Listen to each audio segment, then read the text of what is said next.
अस्सलाम वालेकुम aspirants, welcome to our new video. ये हमारी इंटरनेशनल रिलेशंस पार्ट 1 की लास्ट वीडियो है, जिसमें हम दो टॉपिक्स जो हमारे हैं, एक तो वर्ल्ड बैंक, दूसरा है हमारा इंटरनेशनल कोर्ट ऑफ जस्टिस, इसको कवर अप करेंगे। ये जो टॉपिक है वो इंटरनेशनल पॉलिटिकल इंस्टीट्यूशंस का है, सो इसको भी देख लेते हैं। द वर्ल्ड बैंक जो है वो भी IMF की तरह लोन ही प्रोवाइड करती है, लेकिन इसकी कुछ चीज़ें चेंज होती हैं, जैसे पॉलिसीज़ और कुछ काम भी। ठीक है, World Bank is an international organisations dedicated to providing financing advice and research to developing nations to aid their economic advancement. ये लोन्स तो प्रोवाइड करता है, लेकिन नेशंस को वो अपनी रिसर्च डेवलपमेंट नेशंस मतलब कि एड भी प्रोवाइड करता है इकोनॉमिक एडवांसमेंट के लिए। ठीक है, the bank predominantly acts as an organization that attempts to fight poverty or by offering developmental assistance to middle and low income countries।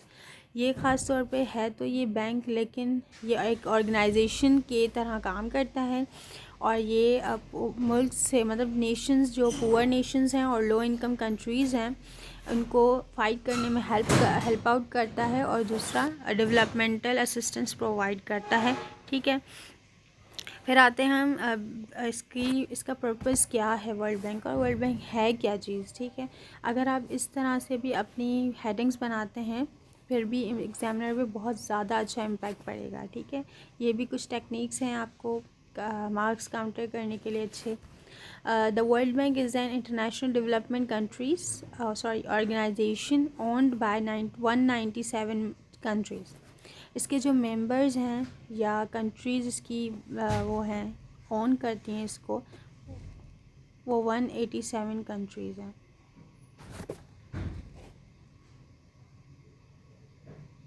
सो इसका जो रोल है, it's role is to reduce poverty by lending money to the governments of its poorer members to improve their economies and to improve the standard of living of their people. Firstly, IMF और world bank में ये difference है कि वो loan provide करता है, और मतलब कि IMF जो है वो कंट्रीज़ को इस्टेब्लिश करने में या उनकी जो कंडीशंस हैं कंट्री की, लो इनकम कंट्रीज़ की, उसको बिल्डअप करने में हेल्प करता है। और वर्ल्ड बैंक का जो काम है वो पुअर कंट्रीज़ जो हैं, स्पेशली पुअर कंट्रीज़ जो हैं, उनको उनकी इकॉनमी को बिल्डअप करने में, इम्प्रूव करने में, और जो ह्यूमंस का स्टैंडर्ड है मतलब कि उनको बेसिक नीड्स प्रोवाइड करना एड्स के थ्रू, वो इसका काम है। ठीक है, ये डिफरेंस भी, क्योंकि IMF और वर्ल्ड बैंक का डिफरेंस जो है वो बच्चों को कंफ्यूज करता है। अब है हमारा international court of justice. International court of justice वो भी एक ऑर्गेनाइजेशन है, और इसका जो शॉर्ट फॉर्म है वो ICJ है, आप ऐसे भी कर सकते हैं। ठीक है, as the principal judicial organ of the united nations. United nation का ये एक ऑर्गन है। इट वॉज एस्टैब्लिश, ये एस्टैब्लिश कब हुआ? जून 1945 में, और by the charter of the united nations and begin work in April.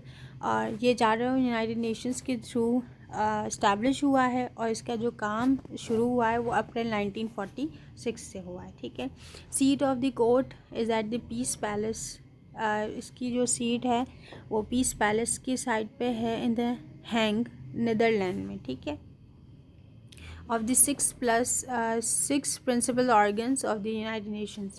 United Nations के जो 6+ organs हैं उनमें से ये एक है। It is only one not located in the New York।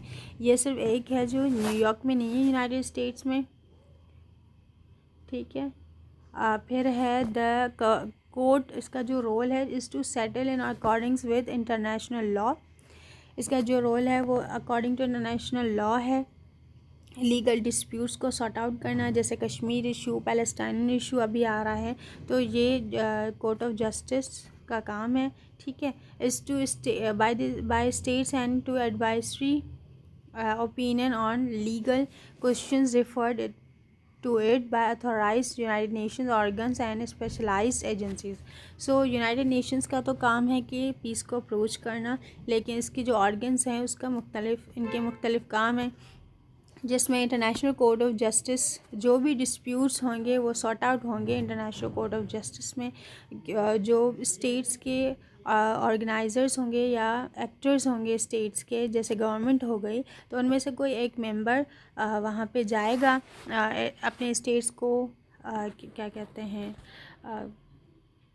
मतलब कि अपनी स्टेट को रिप्रेजेंट करवाता है। फिर जो भी प्रॉब्लम्स होते हैं, जैसे कश्मीर इशू, पाकिस्तान का कोई भी फॉरेन मिनिस्टर जाएगा या फिर कोई जो हमारा प्रेसिडेंट वो जाएगा, तो वो अपनी कंट्री को रिप्रेजेंट करके कश्मीर इशू को बताएगा, तो उसके हिसाब से फिर ये चीज़ें सॉर्ट आउट होंगी। ठीक है, ये सिर्फ एक एग्जांपल थी रिप्रेजेंटेटिव या सबमिटरी। ठीक है, और to give advisory opinion to legal questions referred to it by authorized United Nation organ and specialized agencies। ठीक है, the court is composed of जो कोर्ट है वो 15 जजेस से कंपोज किया गया है, who are elected for terms of office of 9 years और by the United Nation General Assembly. 9 years जिन्होंने काम कर लिया United State Nations General Assembly में, और जो सिक्योरिटी काउंसिल में है वो यहाँ के 15 जजेस होंगे, वो कंपोज करेंगे 15 जजेस को। ठीक है, it is assigned by a registry, ये रजिस्ट्री के थ्रू असाइन होंगे। इट्स एडमिनिस्ट्रेटिव ऑर्गन, जो इसका एडमिनिस्ट्रेटिव ऑर्गन है यूनाइटेड नेशंस का। Its official language are English and French, इसकी जो लैंग्वेज है वो इंग्लिश और फ्रेंच है। इंटरनेशनल कोर्ट ऑफ जस्टिस के सिर्फ जो क्वेश्चंस आते हैं इंटरनेशनल रिलेशंस में, वो तकरीबन मतलब कि डिस्प्यूट्स पे आते हैं, जैसे जो भी हॉट डिस्प्यूट्स अभी होंगे जिसमें ह्यूमन वायलेशन हो रही होगी, तो उसके तनाजुर में हम सिर्फ उसको देखेंगे। ये सिर्फ उसके इंट्रो, उसके मेंबर्स कितने थे, फिर क्वेश्चंस पे हम देखेंगे। ठीक है, thank you for watching our video. So like our video, comment on our video, जो भी आपको अगर कोई प्रॉब्लम है, share our video and subscribe our channel. Thank you.